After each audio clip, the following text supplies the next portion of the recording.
क्या आपने कभी सोचा है कि अगर आपके पास समय को नियंत्रित करने की शक्ति होती, तो आप क्या करते? अमृता की खोज में कितनी दूर जाते? पैसे और सफलता की असीमित शक्ति आपको कहां तक ले जाती? आज मैं आपको अर्जुन मल्होत्रा की कहानी सुनाने जा रहा हूं। एक ऐसा इंसान जिसने इन सभी रहस्यों को सुलझाने की कोशिश की, लेकिन हर रहस्य की एक कीमत होती है। मुंबई शहर कभी नहीं सोता। ऊंची ऊंची इमारतों के बीच कुछ लोग अपनी तकदीर बना रहे होते हैं, तो कुछ अपनी तकदीर को कोस रहे होते हैं। इसी शहर के एक छोटे से ऑफिस में अर्जुन मल्होत्रा अपनी किस्मत को बदलने के लिए संघर्ष कर रहा था। रात के 2:30 थे। अर्जुन अपनी लैपटॉप स्क्रीन पर झुका हुआ था, कोडिंग की लाइनों में उलझा हुआ।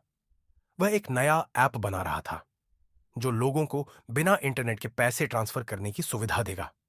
यह उसका सबसे बड़ा सपना था, एक ऐसी टेक्नोलॉजी जो दुनिया को बदल सके। लेकिन सपनों को पूरा करने के लिए नींद से समझौता करना पड़ता है। अर्जुन ने अपनी थकी आंखों को मलते हुए कॉफी का एक घूंट लिया। ऑफिस में सिर्फ वही था, अकेला, या शायद अकेला नहीं। ट्रिंग ट्रिंग, उसका फोन वाइब्रेट हुआ। अनजान नंबर। इस वक्त कौन कॉल कर सकता है? उसने बड़बड़ाते हुए कॉल उठाया। अगर मैं तुमसे कहूं कि अमृता संभव है, तो क्या तुम मुझसे मिलने आओगे? आवाज धीमी थी, लेकिन गहरी। एक रहस्यमय गुर्राहट, जैसे कोई सदियों से इस लम्हे का इंतजार कर रहा हो। अर्जुन चौंक गया। कौन हो तुम? जिसे तुम ढूंढ रहे हो, मैं उसे जानता हूं, लेकिन सवाल यह है कि क्या तुम जानना चाहते हो? अर्जुन को कुछ समझ नहीं आया। वह हड़बड़ाकर कुर्सी से उठा और खिड़की से बाहर झांका। मुंबई की सड़कों पर रात का सन्नाटा था।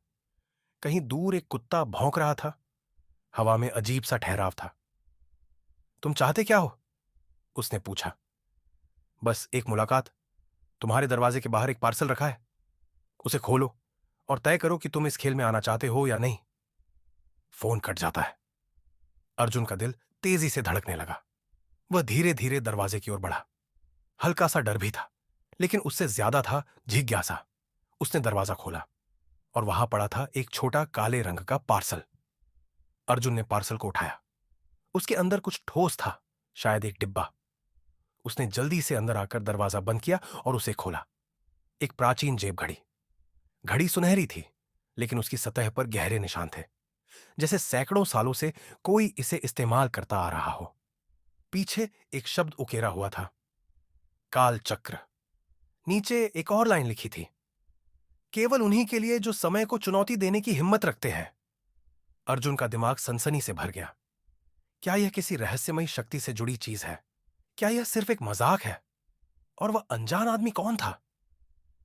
उसने घड़ी को उलट पलट कर देखा। अचानक जैसे ही उसने उसका बटन दबाया, कमरा हल्की नीली रोशनी से भर गया। और फिर अचानक एक तीव्र ध्वनि, मानो हवा में कोई विस्फोट हुआ हो। अर्जुन अपने ऑफिस में नहीं था। अर्जुन को लगा कि वह हवा में तैर रहा है। उसके चारों ओर धुंधली परछाइयां दौड़ रही थीं। वह एक समय सुरंग, टाइम टनल में था। अर्जुन! एक महिला की धीमी आवाज कानों में गूंजी। वह जानी पहचानी लगी, लेकिन धुंधली।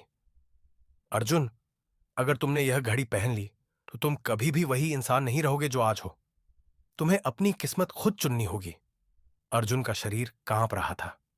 अचानक एक तेज झटका लगा और वह जमीन पर गिर पड़ा। जब उसने अपनी आंखें खोली, तो सामने का नजारा देखकर उसकी सांसें रुक गईं। वह मुंबई में नहीं था, वह 1857 में था। ब्रिटिश सैनिक चारों ओर खड़े थे, लाल कोट पहने, बंदूकें लिए हुए। पास में एक बूढ़ा आदमी जंजीरों में जकड़ा हुआ था। उसकी हालत दयनीय थी। एक ब्रिटिश अफसर ने तलवार उठाई और बोला, इन गद्दारों को सजा दो। भारत हमेशा ब्रिटिश राज के अधीन रहेगा। अर्जुन को महसूस हुआ कि वह सिर्फ एक साधारण स्टार्टअप फाउंडर नहीं रहा, अब वह समय के खेल का हिस्सा बन चुका था। अर्जुन कैसे पहुंचा 1857 में? वह किससे मिला? क्या काल चक्र घड़ी उसे भविष्य में वापस ले जा सकेगी? और कौन था वह रहस्यमयी आदमी जिसने उसे यह घड़ी भेजी? यह सब जानने के लिए सुनते रहिए काल चक्र अनंत यात्रा।